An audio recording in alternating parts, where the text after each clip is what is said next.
എൻ്റെ സിംഹക്കുട്ടികളായ പ്രിയ പ്രേക്ഷകരെ, മറ്റൊരു വീഡിയോയിലേക്ക് സ്വാഗതം. ഞാൻ ഇന്ന് വീഡിയോ ചെയ്യുന്നത് വളരെ സന്തോഷകരമായൊരു കാര്യം പറയാനാണ്. നിങ്ങൾ ഈ പ്രകൃതി കാണുന്നുണ്ടോ? നല്ല ചുറ്റുപാടുകളൊക്കെ മനോഹരതയുള്ള, വളരെ പച്ചപ്പുള്ള, നമ്മുടെ നാട്ടിൽ മഴ നിൽക്കാതെ പെയ്യല്ലേ. അപ്പോൾ അതുകൊണ്ട് തന്നെ എവിടെ നോക്കിയാലും നല്ല എപ്പോഴും പച്ചപ്പാണ്.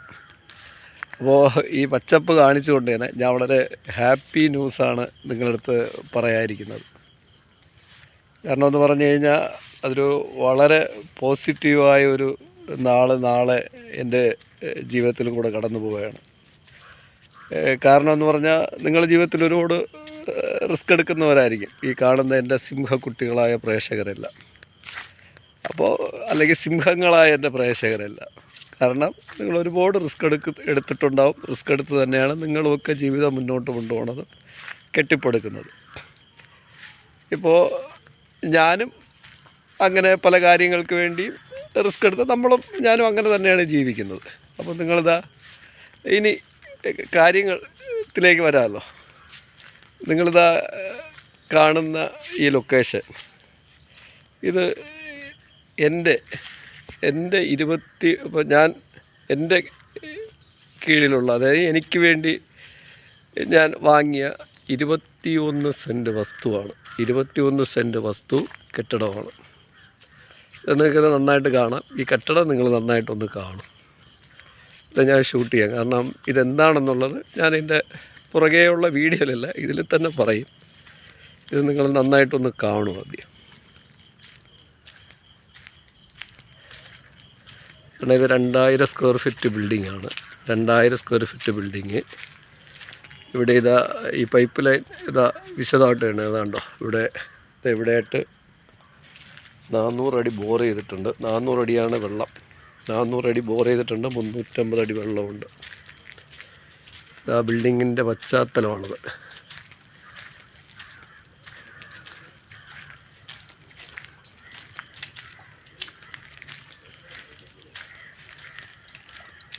ബിൽഡിങ്ങിൻ്റെ ചുറ്റുപാടാണ് നിങ്ങൾ കാണുന്നത്. നിങ്ങളിപ്പോൾ നോക്കിക്കഴിഞ്ഞ് കഴിഞ്ഞാൽ ഉണ്ടോ, ഒരു ബോർഡ് മറച്ചു വെച്ചിട്ടുണ്ട്. ഈ ബോർഡിൻ്റെ കാര്യങ്ങളൊക്കെ ഞാൻ എൻ്റെ തൊട്ട് പുറകെ പറയുന്നുണ്ട്. ആ ബോർഡ് മറച്ചു വെച്ചിരിക്കുകയാണ്. ഇത് അതിലൊരു ബോർഡാണ്.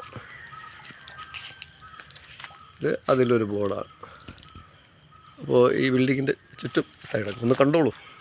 നല്ല പച്ചപ്പുള്ള, നല്ല ഗ്രാമാന്തരീക്ഷമുള്ള സ്ഥലമാണ്. പക്ഷേ ഇത് ടൗണാണ് കേട്ടോ. എന്ന് പറഞ്ഞു കഴിഞ്ഞാൽ നല്ല തിരക്കുള്ള, വലിയ റോഡുകളൊക്കെ ഉള്ള, വളരെ വികസനം നടന്നുകൊണ്ടിരിക്കുന്ന, വളരെ ബ്യൂട്ടിഫുള്ളായിട്ട് വികസനം നടന്നുകൊണ്ടിരിക്കുന്ന ടൗണിൽ നിന്ന് ഒരു 80 മീറ്റർ മാറി ഇരിക്കുന്ന വസ്തുവാണ്. അതുകൊണ്ട് പക്ഷേ നല്ല ഗ്രാമാന്തരീക്ഷമാണ്, എല്ലാമാണ്. അപ്പോൾ ഇനി ഞാൻ കാര്യത്തിലേക്ക് കിടക്കാം. ഈ 21 സെൻറ്റ് വസ്തുവും ഈ ബിൽഡിങ്ങും, ഇതൊരു വീടല്ല കേട്ടോ, ഇതൊരു സ്ഥാപനത്തിൻ്റെ ബിൽഡിങ്ങാണ്. അപ്പോൾ ഈ സ്ഥാപനത്തിൻ്റെ ബിൽഡിങ്ങിൻ്റെ സൈഡ് വശത്തൂടെയാണ് ഞാനിപ്പോൾ പോണത്.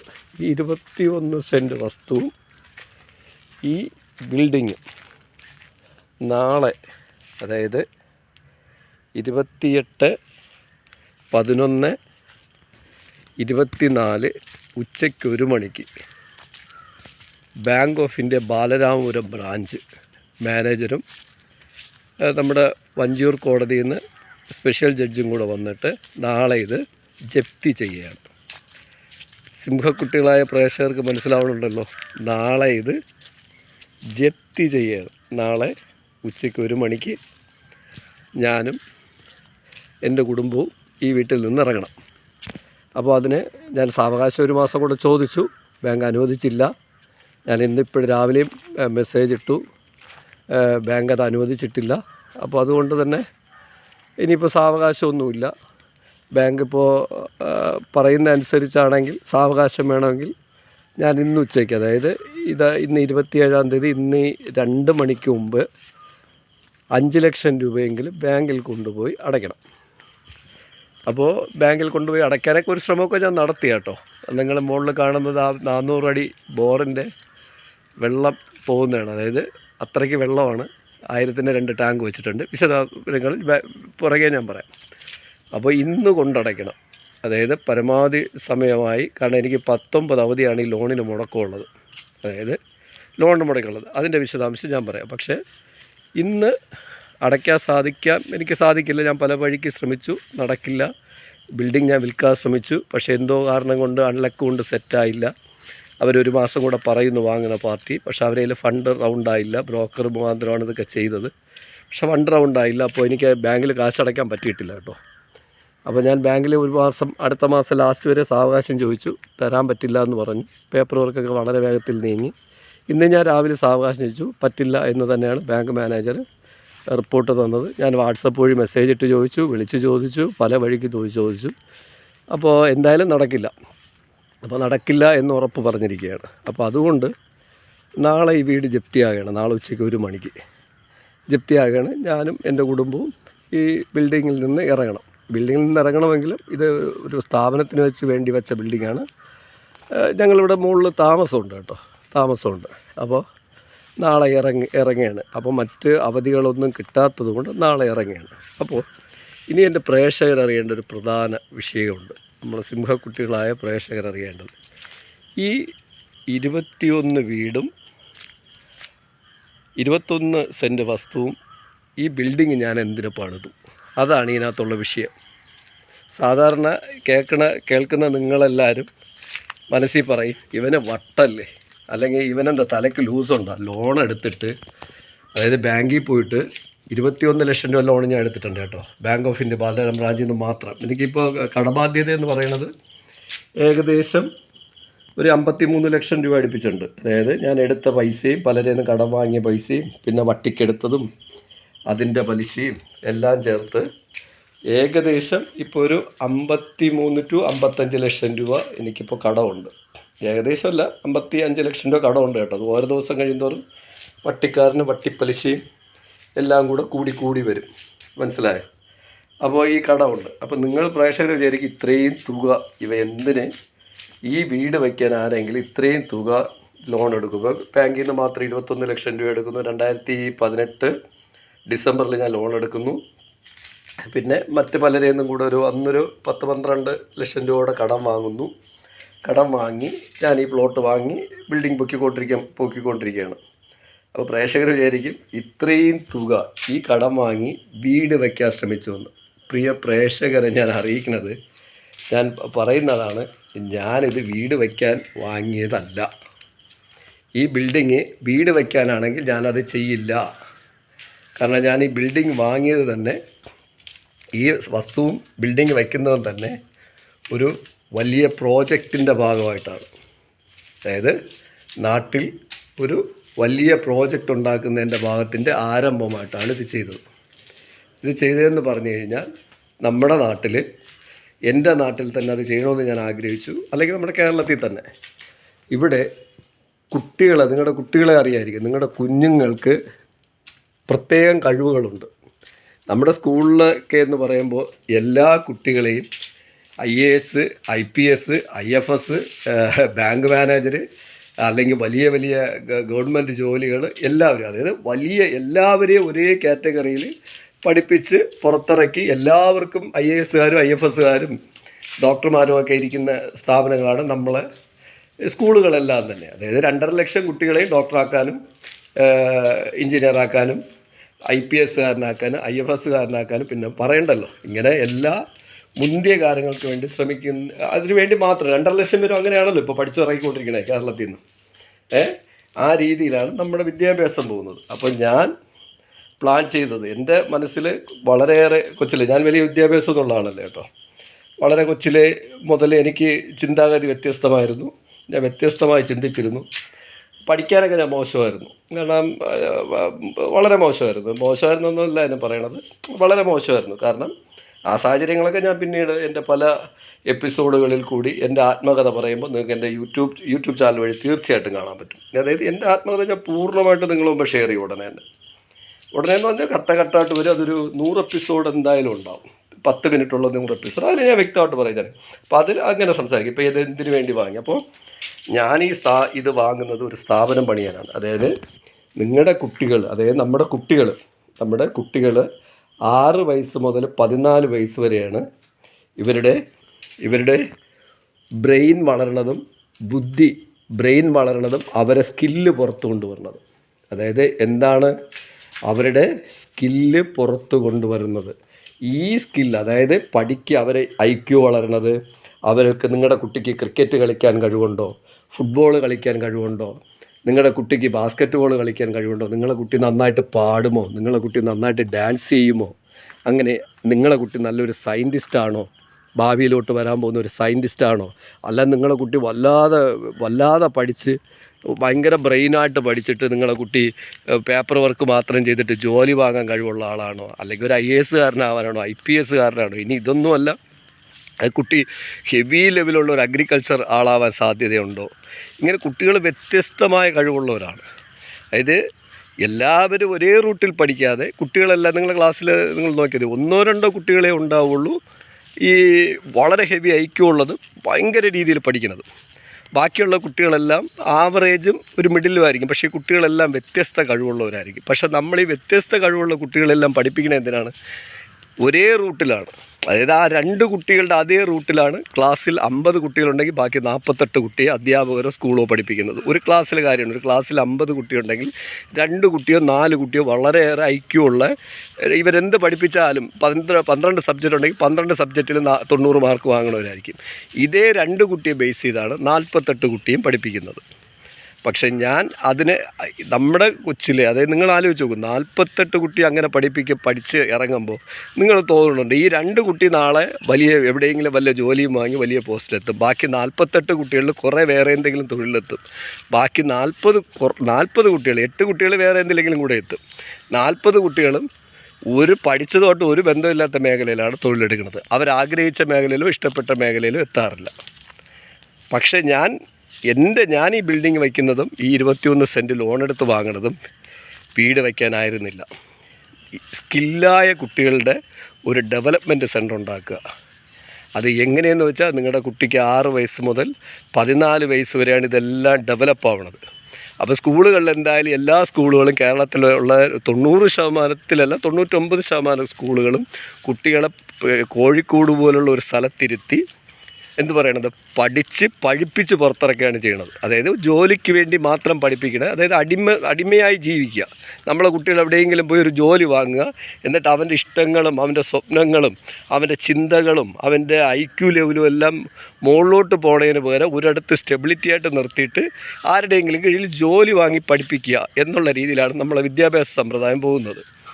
അത് മാറണമെന്നുള്ള ഒരു കാഴ്ചപ്പാട് കൂടി ഞാൻ മനസ്സിൽ കണ്ടതാണ് ഒരു ചെറിയ ഇൻസ്റ്റിറ്റ്യൂട്ട് സ്റ്റാർട്ട് ചെയ്യുക ആദ്യം. കാരണം നമ്മളെ ബഡ്ജറ്റ്, ഞാൻ ഒരുപാട് സ്പോൺസർമാരെയൊക്കെ അന്വേഷിച്ചു. അതായത് എനിക്കിങ്ങനെ ഒരു ഐഡിയ ഉണ്ട്. അതായത് കുട്ടികളെ 6 വയസ്സ് മുതൽ 14 വയസ്സുള്ള കുട്ടികളെ നമ്മൾ നോക്കിയിട്ട് അവരുടെ കഴിവ്, സ്കില്ല് നോക്കിയിട്ട് ആ സ്കില്ലിനനുസരിച്ച് പഠനത്തിനൊപ്പം അവരെ തിരിക്കുക. എങ്ങനെയാണ് പഠനത്തിനൊപ്പം തിരിക്കുന്നത്? അത് ഞാൻ തുറന്ന് പറയണം. ഇപ്പം നിങ്ങളുടെ ഒരു ക്ലാസ്സിൽ 25 കുട്ടികളെന്ന് വയ്ക്കുക. ഒരു 25 കുട്ടികൾ, 2 കുട്ടികൾ ബ്രില്യൻ്റായിട്ട് പഠിക്കും. ബാക്കി 23 കുട്ടികളും ആവറേജും ബിലോ ആവറേജുമാണ്. പക്ഷേ ബാക്കി 23 കുട്ടികൾക്ക് മറ്റെന്തെങ്കിലും സ്കില്ലും കാണും. അതായത് പഠനത്തിനൊപ്പം നിൽക്കുന്ന മറ്റ് സ്കില്ലുകൾ. അപ്പോൾ ഈ സ്കില്ലുകൾ കണ്ടെത്തി കൊച്ചിലേ മുതൽ തന്നെ പഠനത്തിനൊപ്പം തിരിക്കുക. അതിൻ്റെ എക്സാമ്പിൾ എന്ന് പറയുന്നത്, ഒരു കുട്ടി പഠിക്കാൻ സയൻസിന് ചിലപ്പോൾ മിടുക്കിയായിരിക്കും, ഹിസ്റ്ററിക്ക് മോശമായിരിക്കും. അപ്പോൾ ആ കുട്ടിയുടെ ഫോക്കസ് സയൻസിലാണ്. അപ്പോൾ ഈ സയൻസ് പഠിക്കുന്ന കുട്ടിക്ക് സ്വാഭാവികമായിട്ട് റിസർച്ച് മനോഭാവം ഉണ്ടാകും. ആ റിസർച്ച് മനോഭാവമുള്ള കുട്ടിക്ക് നല്ലൊരു ലാബ് ഒരുക്കി കൊടുത്തിട്ട് കൊച്ചിലേ മുതലേ തന്നെ സയൻസിൽ റിസർച്ച് ഒരുക്കി കൊടുക്കുക. അപ്പോൾ സയൻസിലൊരു കുട്ടി 6 വയസ്സ് മുതൽ ആ കുട്ടിയുടെ ഭാവനയിൽ കൂടിയ റിസർച്ച് വരുമ്പോൾ എന്താണ് സംഭവിക്കുന്നത്? കുട്ടിയുടെ ബ്രെയിൻ ഓട്ടോമാറ്റിക്കായിട്ട് വർക്കായി തുടങ്ങും. സയൻസിലുള്ളവരുടെ അഗ്രഗണ്യമായ IQ ലെവൽ വരും. IQ ലെവൽ വരുമ്പോൾ എന്ത് ചെയ്യും? കുട്ടി ഓരോ പ്രോഡക്റ്റ് കണ്ടുപിടിച്ച് തുടങ്ങും. അതായത് നമ്മുടെ പ്രകൃതിയിൽ വരുന്ന ആറ്റങ്ങളുടെ മാറ്റം, അസുഖങ്ങളുണ്ടാവണം, മറ്റ് വിധങ്ങൾ ആറ്റങ്ങളുടെ മാറ്റമാണല്ലോ എല്ലാത്തിനും ഉണ്ടാവണം. ഇത് പ്രൊജക്റ്റ് ചെയ്ത് വരുന്ന രീതി, മറ്റ് പുതിയ പ്രോഡക്റ്റുകൾ, ഇതിനുള്ള പ്രതിരോധ മരുന്നുകൾ, ഇതൊക്കെ കുട്ടികളെ കൊച്ചിലേ മുതൽ തന്നെ റിസർച്ച് ലാബിൽ വിറ്റാൽ അത് അവർ കണ്ടെത്താൻ ശ്രമം തുടങ്ങും. ഇത് കണ്ടെത്താൻ ശ്രമം തുടങ്ങുമ്പോൾ എന്താണ് സംഭവിക്കുന്നത്? കുട്ടികളുടെ സ്കില്ല് വളരും. കുട്ടികൾ പഠിച്ച് 6 വയസ്സ് മുതൽ 14 വയസ്സ് വരെ തന്നെ ആ സയൻസിൽ ഫോക്കസ് ചെയ്യുന്ന കുട്ടി അൺബിലീവബിളായ ഒരു സയൻറ്റിസ്റ്റായി മാറും. ഒരു സയൻറ്റിസ്റ്റിന് ഒരിക്കലും ഒരാളുടെ അണ്ടറിൽ പോയി ജോലി ചെയ്യേണ്ടതില്ല. ഒരു സയൻറ്റിസ്റ്റ് എന്ന് പറയുന്നത് ഒരു പ്രോഡക്റ്റ് കണ്ടുപിടിക്കുന്ന ആളാണ്. അല്ലെങ്കിൽ 100 കണക്കിന് മരുന്ന്. ഇപ്പോൾ എക്സാമ്പിൾ പറഞ്ഞാൽ കൊറോണ വന്നപ്പോഴത്തേക്ക് ഇന്ത്യക്ക് നമുക്ക് അഡ്വാൻസ് ആയിട്ട് വാക്സിൻ കണ്ടുപിടിക്കാൻ പറ്റിയോ? ഇല്ല. ഇതെല്ലാം വന്ന് നമ്മളെല്ലാം അടച്ചിട്ടതിന് ശേഷമാണ് നമ്മളിത് കണ്ടുപിടിക്കുന്നത്. പക്ഷേ ഇതേ സമയം നമ്മൾ സയൻസിൽ ബ്രില്യൻ്റായ കുട്ടികൾ ഓരോ സ്കൂളിലും ശരാശരി 1000 കുട്ടികളുണ്ടെങ്കിൽ അതിൽ 250 കുട്ടികൾ സയൻസിൽ ബ്രില്യൻ്റ് ആയിരിക്കും. അതിൽ സ്പെഷ്യലി പെൺകുട്ടികൾ. ഈ കുട്ടികൾ കൊച്ചിലേ മുതൽ തന്നെ സയൻസിൽ റിസർച്ച് ചെയ്ത് വളരുമ്പോൾ എന്താണ് സംഭവിക്കുന്നത്? പ്രകൃതിയിൽ എന്ത് മാറ്റം നമ്മുടെ ചുറ്റുപാട് വന്നാലും കുട്ടികൾക്ക് വളരെ വേഗം സ്കൂൾ കുട്ടിയെ കണ്ടെത്താൻ പറ്റും. ഇത് ഡെവലപ്പായി വരുമ്പോൾ നമ്മളൊരു വൈറസ് ഇവിടെ ആഗിരണം ചെയ്യുന്നതിന് മുമ്പേ കുട്ടികൾ ലാബിൽ കണ്ടെത്തി പറയും ഇന്ന ഒരു അപകടം വരെയാണ്, അല്ലെങ്കിൽ ഇന്ന ഫോർമാറ്റ് കണ്ടെത്താം. നമ്മൾ ആശുപത്രിയിൽ പോയി ഡോക്ടറാവാൻ പഠിപ്പിക്കലല്ല വേണ്ടത്, റിസർച്ച് ചെയ്യിക്കുക കുട്ടികൾ. അപ്പോൾ കുട്ടികളത് കണ്ടെത്തി അതിനുള്ള പ്രതിരോധം ഇവിടെ നേരത്തെ തന്നെ ആരംഭിക്കും. ആ കുട്ടികൾ വളർന്ന് പഠിച്ച് പുറത്തൊരു സയൻറ്റിസ്റ്റായിട്ട് പുറത്തിറങ്ങിയാൽ നമ്മളെ നാട്ടിലുള്ള ഗ്രോത്ത് ആലോചിച്ച് നോക്കൂ. ഈ കുട്ടികൾ തന്നെ ഇതിൻ്റെ പ്രതിരോധം കണ്ടെത്തും. ഈ പ്രതിരോധം കണ്ടെത്തുമ്പോൾ എന്താണ് സംഭവിക്കുന്നത്? ആ പ്രതിരോധത്തിനുള്ള മെഡിസിൻ ഇവിടെ ഉൽപ്പാദിപ്പിക്കും. മെഡിസിൻ ഉൽപ്പാദിപ്പിക്കുമ്പോൾ അതിൻ്റെ പേറ്റൻ്റ് എവിടെയായി? അത് ഇന്ത്യയിലായി. ലോകം മൊത്തം എന്ത് അസുഖം ഉണ്ടെങ്കിലും അതിനുള്ള മെഡിസിൻ കണ്ടുപിടിച്ചിരിക്കുന്നത് നമ്മളാണ്. ആ പേറ്റൻറ്റ് ഇന്ത്യയിലാവുമ്പോൾ നമ്മൾ ഈ കുട്ടികളുണ്ടാക്കുന്ന പ്രോഡക്റ്റ് ലോകം മൊത്തവും വിറ്റഴിക്കും. വലിയൊരു മാർക്കറ്റ് വിപണി വരും. അസുഖം ഉണ്ടാക്കി മാർക്കറ്റ് ഉണ്ടാക്കണമെന്നല്ല ഞാൻ പറഞ്ഞത്. അസുഖങ്ങൾക്കെല്ലാം അഡ്വാൻസ് ആയിട്ട് നമ്മളെ കുട്ടികൾ മെഡിസിൻ കണ്ടെത്തി തുടങ്ങും. അതായത് സയൻസ് മെയിനെടുത്ത് പഠിക്കുന്ന കുട്ടികൾക്ക് റിസർച്ച് മുഖാന്തരം കൊച്ചിലേ ഡെവലപ്പ് ചെയ്ത് വിട്ടാനുള്ള കാര്യമാണ്. അപ്പോൾ ഇങ്ങനെ ഡെവലപ്പ് ചെയ്തെടുക്കണം. ഈ കുട്ടികളെ ഡെവലപ്പ് ചെയ്തെടുത്ത് ഫ്യൂച്ചറിൽ ഹെവി സയൻറ്റിസ്റ്റുകളാവുന്ന, ഞാനിത് എക്സാമ്പിൾ പറഞ്ഞതാണ്, ആകുന്ന രീതിയിലുള്ള ഒരു പ്രോജക്റ്റാണ് ഞാനിവിടെ സ്റ്റാർട്ട് ചെയ്തിട്ടത്. അത് നിങ്ങൾ കേൾക്കുമ്പോൾ വിചാരിക്കുന്നത് സയൻസ് മാത്രമാണെന്നില്ല. സയൻസിനെ ഞാൻ പറഞ്ഞതെന്ന് പറഞ്ഞാൽ നിങ്ങൾക്ക് പെട്ടെന്ന് മനസ്സിലാവും. വിദ്യാഭ്യാസത്തെക്കുറിച്ച് പറഞ്ഞാൽ നിങ്ങൾക്ക് മനസ്സിലാവും, ഇല്ലെങ്കിൽ നിങ്ങൾക്ക് മനസ്സിലാവില്ല. കാരണം ഉടനെ ഞാൻ സ്പോർട്സ് പറഞ്ഞാൽ മനസ്സിലാവില്ല. അപ്പോൾ ക്ലാസ്സിൽ 25 കുട്ടികളുണ്ടെങ്കിൽ 2 കുട്ടികൾക്ക് സയൻസിലാണ് വലിയ ബ്രില്യൻഷിപ്പ് ഉണ്ടെങ്കിൽ, അല്ലെങ്കിൽ ഒരു 10 കുട്ടികൾക്കുണ്ടെങ്കിൽ അവർ സയൻസിലോട്ട് കൊച്ചിലേ തിരിക്കുക. ബാക്കി സബ്ജക്റ്റ് അവർ പഠിക്കുക, ഗവൺമെൻറ്റിൻ്റെ സിസ്റ്റം അനുസരിച്ച് പഠിക്കാതിരിക്കുക, അത് അവരെ സ്കൂൾ സിസ്റ്റത്തിൽ പോട്ടെ. പക്ഷേ ആ കുട്ടിക്ക് സയൻസിൽ റിസർച്ച് ഒരുക്കി കൊടുക്കുമ്പോൾ ആ കുട്ടിയുടെ IQ ലെവൽ വളരും, റിസർച്ച് മനോഭാവം വളരും. കുട്ടി എന്താവും പ്രേക്ഷകരെ നിങ്ങൾ തന്നെ പറയൂ. കുട്ടി ഓട്ടോമാറ്റിക്കായിട്ട് ഹെവി വലിയ സയൻറ്റിസ്റ്റുകളായി മാറും, ചിന്തിക്കണവരായി മാറും. അതിൽ കൂടി നമ്മുടെ പല കാര്യങ്ങൾ 90% കാര്യങ്ങൾക്ക് മെഡിസിൻ കണ്ടുപിടിക്കും. അത് നമുക്കിവിടെ വലിയൊരു മാർക്കറ്റും ഉണ്ട്, മറ്റു കാര്യങ്ങളുണ്ട്. അത് പിന്നീടുള്ള കാര്യം. അത് നാളെ എല്ലാത്തിനും നമ്മുടെ കുട്ടികൾ അഡ്വാൻസായിട്ട് കണ്ടെത്താൻ ശ്രമിക്കുക. അപ്പോൾ അതിലേക്കുള്ള ഒരു ഇൻസ്റ്റിറ്റ്യൂട്ട്, എക്സാമ്പിൾ പറഞ്ഞാൽ ആ കുട്ടിക്ക് സയൻസിൽ റിസർച്ച് ചെയ്യാനാണ് താല്പര്യമെങ്കിൽ അങ്ങനെയുള്ള ഇൻസ്റ്റിറ്റ്യൂട്ട്. പിന്നെ ഒപ്പം ചില കുട്ടികൾക്ക് എന്തായിരിക്കും താല്പര്യം നിങ്ങൾ നോക്കി. എല്ലാ കുട്ടികളും ഇങ്ങനെ ആയിരിക്കില്ല. അതിൽ 5 കുട്ടികൾക്ക് സ്പോർട്സിനോടായിരിക്കും താല്പര്യം. അതിലവർ അഗ്രഗണ്യരായിരിക്കും, പഠിക്കാൻ ആവറേജ് ആയിരിക്കും, ചിലപ്പോൾ ബ്രില്യൻറ്റും ആയിരിക്കും. അപ്പോൾ ആ കുട്ടികളെ എന്ത് ചെയ്യണം? പഠനത്തിനൊപ്പം സ്പോർട്സിലോട്ട് തിരിക്കുക. നിങ്ങൾക്കറിയാമെന്നറിയില്ല, ഇന്ന് ഇന്ത്യയുടെ ക്രിക്കറ്റ് വിപണി 1.25 ലക്ഷം കോടി രൂപയാണ്. അതായത് IPL വിപണി മാത്രം. ഇന്ത്യയുടെ ടോട്ടൽ ഒരു വർഷത്തെ ക്രിക്കറ്റ് വിപണി ഇപ്പോൾ ഏകദേശം 3 മുതൽ 5 ലക്ഷം കോടിയിലോട്ട് കുതിക്കുകയാണ്. അതിൻ്റെ ടോട്ടൽ മാർക്കറ്റാണ് ഞാൻ പറയണത്. നിങ്ങൾ ആലോചിച്ച് നോക്കൂ.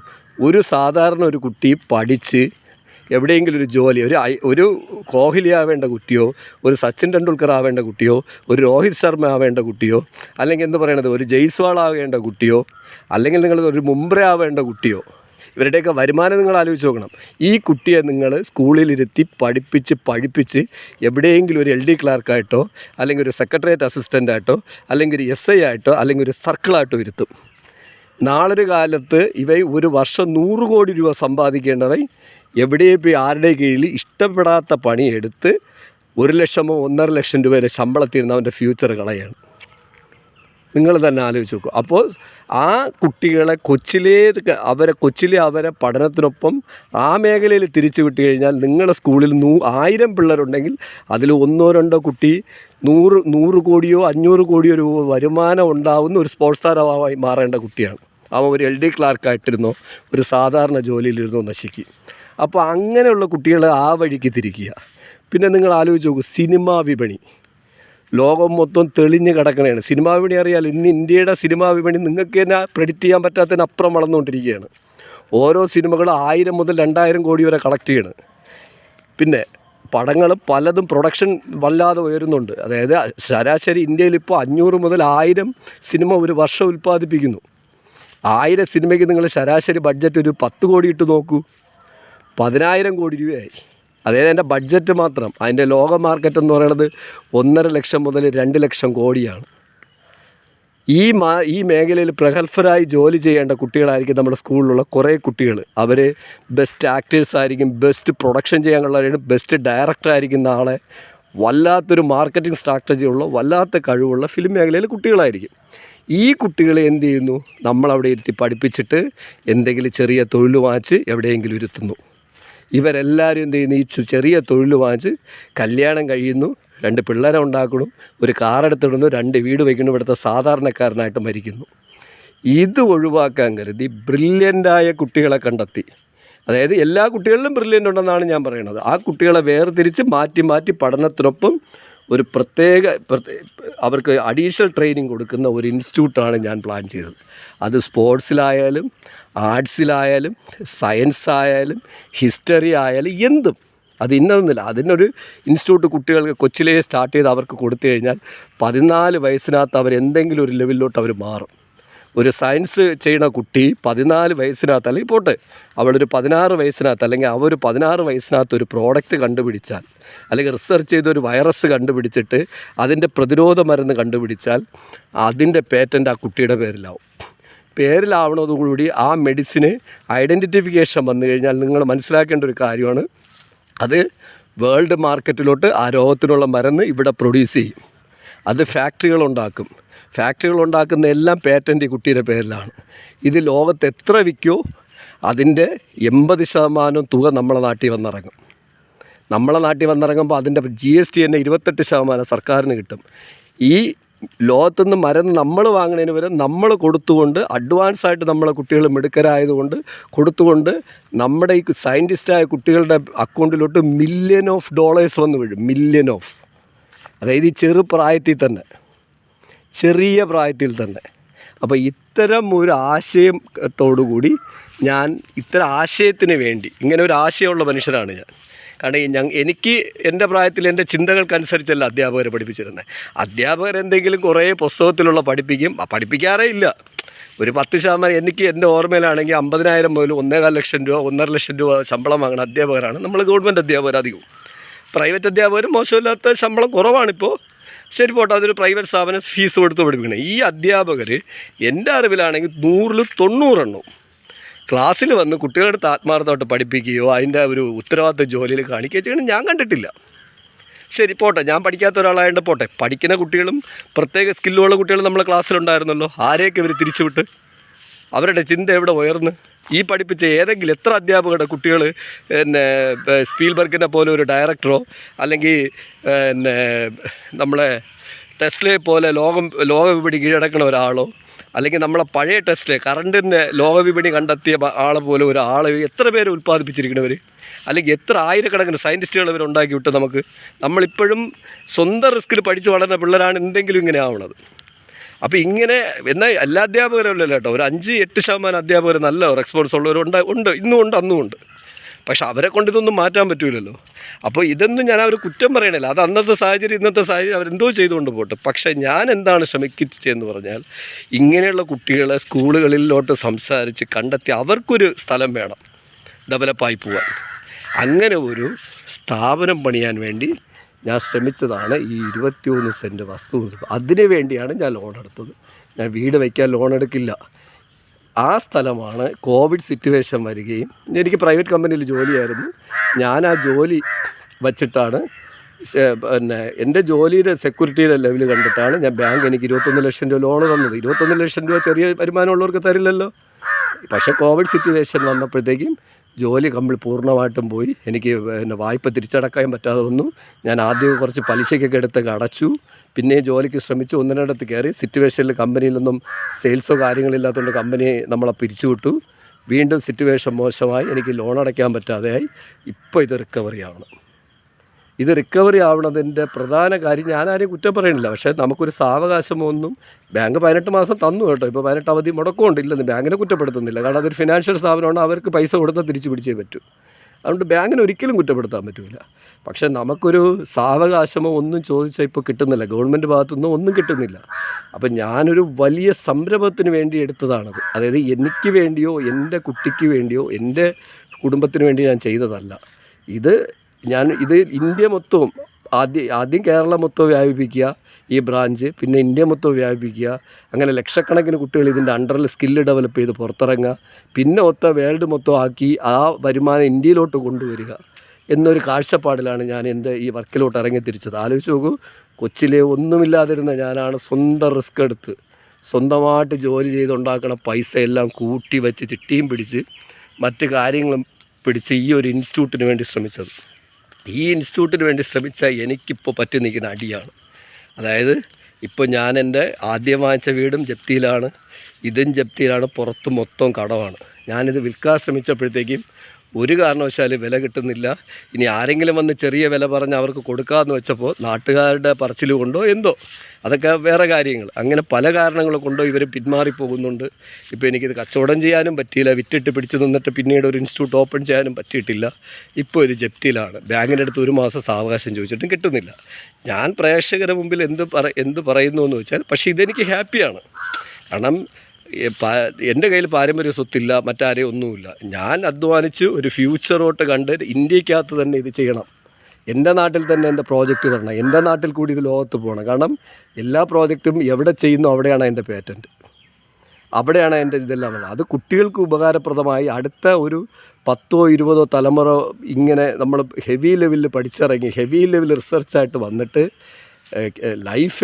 ജീവിതമേ മാറി ഇന്ത്യയുടെ വരുമാനത്തിൻ്റെ സോഴ്സ് വല്ലാതെ വർദ്ധിപ്പിക്കണം. നമ്മൾ എന്ത് പറയുന്നത്, ഗവൺമെൻറ് ജോലിയൊന്നുമല്ല ലൈഫിൽ, ജോലിയല്ല പ്രധാനം. നമ്മളെ സ്കില്ല് ഡെവലപ്പായിട്ട് അതിൽ നിന്ന് നിങ്ങൾ വലിയ വരുമാനം എത്തുക, അത് രാജ്യത്തിന് ഗുണമായി മാറുക, അത് ടാക്സായി മാറുക, അത് സമൂഹത്തിന് തൊഴിലായി മാറുകയും ചെയ്യുമ്പോഴാണ് നമ്മുടെ രാജ്യത്തിൻ്റെ ഗ്രോത്ത് വേണം. അല്ലെ ജോലിക്കാരെ സൃഷ്ടിക്കുമ്പോഴല്ല. ജോലിക്കാരെന്നുള്ള നമ്മൾ ടാക്സ് അടയ്ക്കുന്ന പൈസ അവരവിടെ നിന്ന് ശമ്പളമായിട്ട് വാങ്ങിക്കൊണ്ട് പോകണമെന്ന് എൻ്റെ പ്രേക്ഷകർ മനസ്സിലാക്കണം. അവർ ശമ്പളമായിട്ട് വാങ്ങിക്കൊണ്ട് വീട്ടിൽ നിന്ന് അവരെ പിള്ളേരെ കാര്യവും നോക്കി വലിയ ദൂർത്തും കാണിച്ച് പിന്നെ കൈക്കൂലിയും വാങ്ങിയിട്ട് അവർ സുഖമായിട്ട് ജീവിക്കുകയാണ്. അവർ നിങ്ങളൊരു അപേക്ഷാ ഫോമായിട്ട് ഒരു പഞ്ചായത്തിൽ പോയാലോ ഒരു മുനിസിപ്പാലിറ്റി പോയാലോ നിങ്ങളൊരു ഗവൺമെൻറ് ഓഫീസിൽ പോയാലോ 1-2 ആൾക്കാരൊഴിച്ച് ബാക്കി എല്ലാവരും ശല്യക്കാരാണ്. നിങ്ങൾക്ക് എത്ര പേർക്ക് കറക്റ്റാக സർവീസ് തരുന്നുണ്ട്? ഇത്രയും നമ്മൾ ടാക്സ് അടയ്ക്കണ പൈസ ഇതൊക്കെ മാറണമെങ്കിൽ കുട്ടികളുടെ സ്കില്ല് ഡെവലപ്പാണ്. അവർക്കൊരു ബോധം വരണം, അവരെ ചിന്ത ഉയരണം. പകരം നമ്മളെ സ്കൂളിലിരുത്തി ഈ പുസ്തകം തിന്നാൻ ജോലിക്ക് പഠിപ്പിച്ച് നമ്മളെന്ത് ചെയ്യണം, നമ്മുടെ ബ്രെയിൻ, അതായത് ചിന്തിക്കാനുള്ള നമ്മളെ ബ്രെയിൻ സ്റ്റക്കായി പോകും. നമ്മുടെ ആ ബ്രെയിനെ സ്റ്റക്കാക്കിയിട്ട് ഇവരെന്ത് ചെയ്യും, ജോലി നമ്മളെ ബ്രെയിനിലോട്ട് ഫോക്കസ് ചെയ്യും. അപ്പോൾ ജോലി കിട്ടിയാൽ മാത്രമേ ഈ സമൂഹത്തിൽ വിലയുള്ളൂ. വലിയ വലിയ ജോലി ചെയ്യുന്നവർക്ക് മാത്രം വില. ആ ജോലി ചെയ്യണതിൽ പോലും ഒരു ഉത്തരവാദിത്വത്തിന് പോലും വിലയില്ല. ഉത്തരവാദിത്വം ഉണ്ടെങ്കിലേ വില കൊടുക്കുകയുള്ളൂ എന്ന് പറയുന്നത് നമുക്കില്ലല്ലോ. ഇപ്പോൾ അവന് ജോലിയുണ്ട്, 1.25 ലക്ഷം ശമ്പളമുണ്ട്, അപ്പോൾ എന്നാ വിലയാണ് സമൂഹത്തിൽ. പക്ഷെ അവനൊരു സയൻറ്റിസ്റ്റ് ആവേണ്ട പയ്യനാണ്. അവൻ നാളെ ഒരു വർഷം 1000 കോടി രൂപ സമ്പാദിക്കേണ്ട പയ്യനാണ്. ഈ 1 ലക്ഷം രൂപ ശമ്പളത്തിൽ പിടിച്ച് ഒതുക്കിയിരുത്തിക്കണമെന്ന് ആർക്കും ചിന്തയില്ല. ഒരു അധ്യാപകർക്കും ചിന്തയില്ല, ഒരു സ്കൂൾ മാനേജ്മെൻറ്റിനും ചിന്തയില്ല, ഇവരെ പഠിപ്പിക്കുന്ന രക്ഷകർത്താക്കൾക്കും ചിന്തയില്ല. അതിനൊരു മാറ്റമാണ് ഞാൻ ആഗ്രഹിച്ചത്. അത് നമ്മുടെ രാജ്യത്തിന്, അതായത് ഒരാളുടെ ശരാശരി വരുമാനം നമ്മൾ ടാക്സ് കൊടുക്കണേന്ന് എടുത്തു കൊടുത്തുള്ള വരുമാനമല്ല, അയാൾ നമ്മളെ രാജ്യത്തിന് വരുത്തുന്ന ഇൻകം, ആ ഇൻകം 1000 കോടിയായിട്ട് വർദ്ധിക്കുകയാണെങ്കിൽ 1000 കോടി ഇന്ത്യയിലാണ് അവൻ വരുത്തുന്നത്. 1000 കോടി ഇന്ത്യയിൽ വരുത്തുമ്പോഴത്തേക്ക് 300 കോടി രൂപ സർക്കാരിന് ടാക്സ് കിട്ടും. ഇൻകം ടാക്സ് വേറെ. എത്രയോ പേർക്ക് തൊഴിൽ. പിന്നെ നമുക്കൊരു അസുഖം വന്നാൽ വളരെ വേഗം പ്രോഡക്റ്റ് കണ്ടുപിടിക്കാനുള്ള ബ്രില്യൻ്റായ സയൻസ് പിള്ളേർ. ഇത്തരം കുട്ടികളെ സൃഷ്ടിക്കുന്നതിന് പകരം അല്ലാതെ നമ്മൾ സൃഷ്ടിക്കുകയാണ് ചെയ്യണത്. അപ്പോൾ യഥാർത്ഥത്തിൽ ഒരാളിൽ നിന്ന് നമുക്ക് വരുമാനമാണോ വേണ്ടത്, തൊഴിൽ കൊടുക്കലാണോ വേണ്ടത്?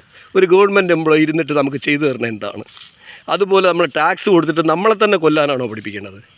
ഈ പഠിപ്പിക്കുന്നതിന് വേണ്ടിയാണ് നമ്മൾ എല്ലാ സ്കൂളുകളും ഇരിക്കുന്നത്. നീ പഠി IAS ആവും, നീ പഠി ഡോക്ടറാവും. ഡോക്ടർമാരൊക്കെ നോക്കണം, ഏറ്റവും മികച്ച സയൻറ്റിസ്റ്റ് ആവേണ്ടവരൊക്കെ 10ാം ക്ലാസ്സോ +2 വിദ്യാഭ്യാസം ഉള്ളവരാണ് അധിക ആശുപത്രികളും വെച്ചിരിക്കുന്നത്. അല്ലെങ്കിൽ അവൻ്റെ കയ്യിൽ ഒരു ഡിഗ്രി ഉണ്ട്, മാർക്കറ്റിംഗ് ഡിഗ്രി ഉണ്ടാവും. അവരാണ് ഈ ഹോസ്പിറ്റലുകൾ കംപ്ലീറ്റ് കൈയാളുന്നത്. കോർപ്പറേറ്റുകളുടെ കയ്യിലാണ് ഈ ഹോസ്പിറ്റൽ കംപ്ലീറ്റ്. അവിടെ വന്നിട്ട് സ്കൂളിൽ ഒരു സയൻറ്റിസ്റ്റായി പാടി സ്വന്തമായിട്ട് ഹോസ്പിറ്റൽ വയ്ക്കേണ്ടവൻ കണ്ടവൻ്റെ കീഴിൽ, എന്നെപ്പോലുള്ള ലോക്കൽ വിദ്യാഭ്യാസമുള്ളവൻ്റെ കീഴിൽ ഞാൻ ഹോസ്പിറ്റൽ പണിത് അവിടെ ഒന്ന് ഡോക്ടറായിട്ടിരിക്കും. എന്ത് മ്ലേച്ഛത്വമാണെന്ന് നോക്കിയേ. നിങ്ങൾ പ്രേക്ഷകരെ, നിങ്ങൾ സിംഹക്കുട്ടികളായ പ്രേക്ഷകർക്ക് തന്നെ ഞാൻ ചോദിക്കണത്, ഒരു ഡോക്ടർ എന്താണ് ചെയ്യണത്? പഠിച്ച് സയൻറ്റിസ്റ്റായി ഇന്ത്യക്ക് വേണ്ടി രാജ്യത്തിന് വേണ്ടി വല്ലതും കണ്ടെത്തി നമുക്ക് നമ്മൾ പ്രൊഡക്ടിവിറ്റി വർദ്ധിപ്പിച്ചിട്ട് നമ്മുടെ നാട്ടിൽ ഇൻകം വരുത്തേണ്ടവൻ ഒരു സാധാരണ വിദ്യാഭ്യാസമുള്ള അല്ലെങ്കിൽ ഒരു മാർക്കറ്റ് ഹെഡായി എൻ്റെ തലയിൽ വീണ ഐഡിയ വെച്ചിട്ട് ഹോസ്പിറ്റാലിറ്റി ഇട്ടിട്ട് ആ ഹോസ്പിറ്റലിൽ ജോലിക്ക് ഒരു 1.5 ലക്ഷം രൂപ ശമ്പളത്തിന് അല്ലെങ്കിൽ 2.5 ലക്ഷം ശമ്പളത്തിന്. ഇതാണ് നമ്മൾ പഠിക്കുന്ന സയൻസ്. ഇതിനൊരു മാറ്റം വരുത്താനാണ് ഞാൻ പറഞ്ഞില്ലേ, ഇത് മാറ്റം വരുത്തേണ്ടത്. ഇവിടുത്തെ രാഷ്ട്രീയക്കാരെടുത്തോ ഇവിടുത്തെ സ്കൂളിലെ ഈ ഗവൺമെൻറ് ജോലിക്കാരനോ ഇത് പറഞ്ഞാൽ മനസ്സിലാവില്ല. ഇത് നമ്മൾ സാധാരണ ആരെടുത്തും പറഞ്ഞാൽ മനസ്സിലാവില്ല. മത തീവ്രവാദം പഠിച്ചിറക്കണമെന്ന് മനസ്സിലാവില്ല. ഇത് മനസ്സിലാവണമെങ്കിൽ നമ്മൾ കുട്ടികളിലോട്ട് അവരെ സ്കില്ല് ഡെവലപ്പ് ചെയ്യേണ്ടതുണ്ട്. അങ്ങനെ ഒരു ഡെവലപ്പായി വരുന്ന കുട്ടികൾ വളരെ ബ്രില്യൻ്റ് ആവും. കാരണം അവന് കൈക്കൂലി വാങ്ങേണ്ടതില്ല. കാരണം അവൻ പുതിയ പ്രോഡക്റ്റ് കണ്ടുപിടിച്ചു. അവന് ഒരു വർഷത്തിൽ 500 കോടി രൂപ വരുമാനമുണ്ട്. നിങ്ങൾ ചോദിച്ചാൽ വിരാട് കോഹ്ലിക്ക് കൈക്കൂലി വാങ്ങേണ്ടതുണ്ടോ? മഹേന്ദ്ര സിംഗ് ധോണിക്ക് കൈക്കൂലി വാങ്ങണോ? നിങ്ങൾ പറഞ്ഞതെന്ന് ലോകം കീഴടക്കി വെച്ചിരിക്കുന്ന ബിൽ ഗേറ്റ്സിന് കൈക്കൂലി വാങ്ങണോ? എന്തിന്? നമ്മൾ ഇന്നത്തെ ടെസ്ല ഉണ്ടല്ലോ, ടെസ്ലയ്ക്ക് കൈക്കൂലി വാങ്ങണോ? നിങ്ങൾ കൊടുക്കണം 500-1000 രൂപയുടെ ടെസ്ലയുടെ ആശ്രയം. അപ്പോൾ ബ്രില്യൻ്റായി വളർന്ന കുട്ടിക്ക് കൈക്കൂലി വാങ്ങേണ്ടല്ല. കാരണം അവൻ കോടിക്കണക്കിന് രൂപ ഇവിടെ ഇറക്കിക്കൊണ്ടിരിക്കുകയാണ്. അവൻ്റെ കഴിവനുസരിച്ച് വരുമാനം ഇങ്ങോട്ട് വരികയാണ്. എന്തെങ്കിലും ലിവർ ട്യൂബ് കണ്ടുപിടിച്ച് അങ്ങനെ കൈക്കൂലി വാങ്ങണം. 400 കമ്പനിയുണ്ട്. 9ാം ക്ലാസ്സാണ് വിദ്യാഭ്യാസം, ഡ്രോപ്പ് ഔട്ടാണ് സ്കൂള്. അയാൾക്ക് കൈക്കൂലി വാങ്ങണോ? അപ്പോൾ ഒരാളുടെ സ്കില്ലനുസരിച്ച് വലിയ വരുമാനം കുട്ടികളിലോട്ട് വന്നു കഴിഞ്ഞാൽ ഈ കുട്ടികൾ കൈക്കൂലിക്കാരാവോ? ഉത്തരവാദിത്വം ഇല്ലാത്ത കുട്ടികളാവോ? അപ്പോൾ അങ്ങനെയുള്ളൊരു ജനറേഷന് വേണ്ടി ഞാൻ പണിത ഇൻസ്റ്റിറ്റ്യൂട്ടാണ്. ആ ഇൻസ്റ്റിറ്റ്യൂട്ട് നാളെ ഉച്ചയ്ക്ക് 1 മണിക്ക് എൻ്റെ പ്രിയ സിംഹക്കുട്ടി പ്രേക്ഷകരെ ബാങ്ക് ജപ്തി ചെയ്യണം. ഇനി ഞാൻ വീട്ടിനകത്തോട്ട് പോകാം. എൻ്റെ ആശയം ഞാൻ പറഞ്ഞു കഴിഞ്ഞു. ഇനി നിങ്ങൾ കാണണ്ടേ ഞാൻ ഇതിലെന്താണ് ഉദ്ദേശിച്ചത് ഞാൻ നിങ്ങളുടെ അടുത്ത് പറഞ്ഞുതരാം. ഈ 21 സെൻറ്റ് വസ്തുവും എൻ്റെ ഈ ബിൽഡിങ്, ഈ ഞാൻ ഉദ്ദേശിച്ച ബിൽഡിംഗ് ഇതാണ് ഇവിടുത്തെ കിച്ചൺ. ഈ കിച്ചൺ 22x10. ഞാനിതെന്തിനാണ് 22x10 ഇൻസ്റ്റിറ്റ്യൂട്ടിൽ കിച്ചൺ വച്ചിരിക്കുന്നത് ഞാൻ പറയാം. ഇതിൽ കാണുകയാണ് ഇപ്പോൾ ഞാനിവിടെ ട്രെയിനിങ്